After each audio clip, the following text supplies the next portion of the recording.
दोस्तों, सुनना और समझना हमारी ज़िंदगी का एक महत्वपूर्ण हिस्सा है। दिन भर में हम बहुत सी बातें सुनते हैं और बहुत सी बातें बोलते हैं।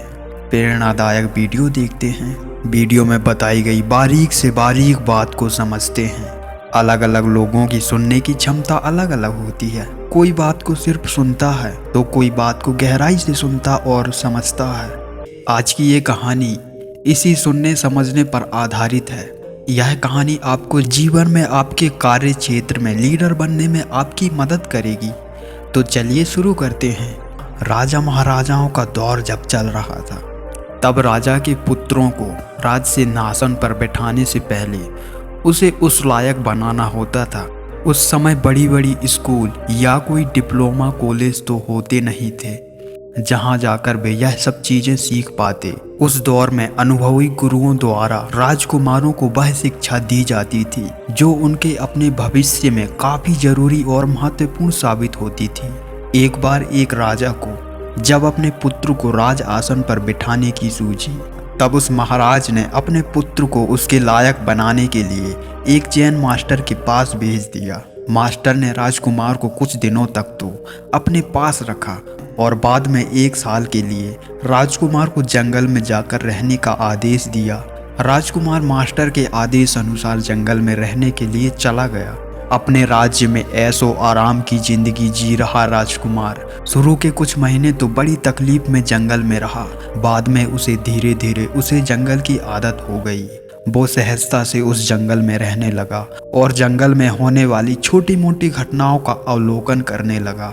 और दोस्तों, जब किसी चीज में अगर मन लग जाता है ना, तो समय का कुछ पता ही नहीं चलता। देखते ही देखते 1 वर्ष बीत गए और राजकुमार वापिस अपने मास्टर के पास लौट आया। मास्टर ने राजकुमार के लौटने के बाद उससे सबसे पहले एक सवाल किया कि मुझे बताओ, तुमने जंगल में क्या क्या सुना? राजकुमार बोला, मैंने वहां झरनों की कलकल, भंवरों का गुंजन, पत्तों की सरसराहट, बादलों की गड़गड़ाहट और झिंगोरों का शोर सुना। राजकुमार इतने पर ही नहीं रुका और उसने हर उस आवाज के बारे में जैन मास्टर को बताया जिसे उसने जंगल में सुना था।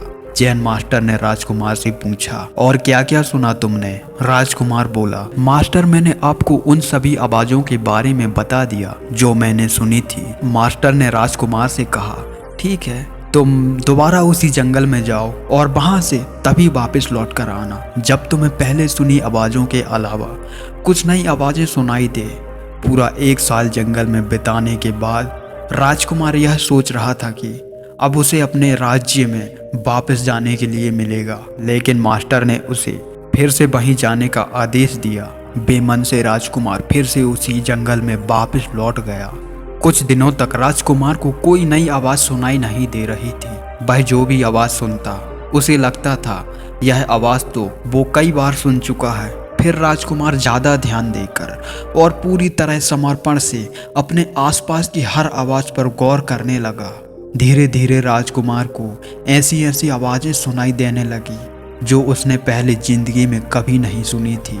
कुछ दिनों तक उन सभी आवाजों का अभ्यास करने के बाद राजकुमार अपने मास्टर के पास लौट गया। राजकुमार इस बार बहुत प्रसन्न चेहरे के साथ अपने मास्टर को उन सभी आवाजों के बारे में बताने लगा जो उसने इस बार सुनी थी। राजकुमार ने कहा, मास्टर, शुरू में मुझे सारी वही आवाजें सुनाई दे रही थी जिन्हें मैं बरसों से सुनता आ रहा था। फिर मैंने ज्यादा ध्यान लगाया तो मुझे वो आवाजें सुनाई देने लगी जो आमतौर पर सभी को सुनाई नहीं देती है। मास्टर ने पूछा, कौन सी आवाजें? राजकुमार बोला, मैंने इस बार कलियों की खिलने की आवाज सुनी, बारिश की बूंदों की रमझम सुनी, मैंने किरणों को जमीन पर टकराने का स्वर और बहती हवा की धुन सुनी। राजकुमार की बातें सुनकर जैन मास्टर बहुत खुश हुआ। मास्टर ने कहा, अब तुम राजा बनने के लिए बिल्कुल तैयार हो, क्योंकि अब तुम उन आवाजों को भी सुन सकते हो जो अनसुनी हैं। हर राजा में यह गुण होना चाहिए कि वो प्रजा की वो कही, अनकही और भावनाएं समझ ले, तभी वो सही फैसला ले सकता है, उनका विश्वास जीत सकता है और उन्हें सुखी रख सकता है।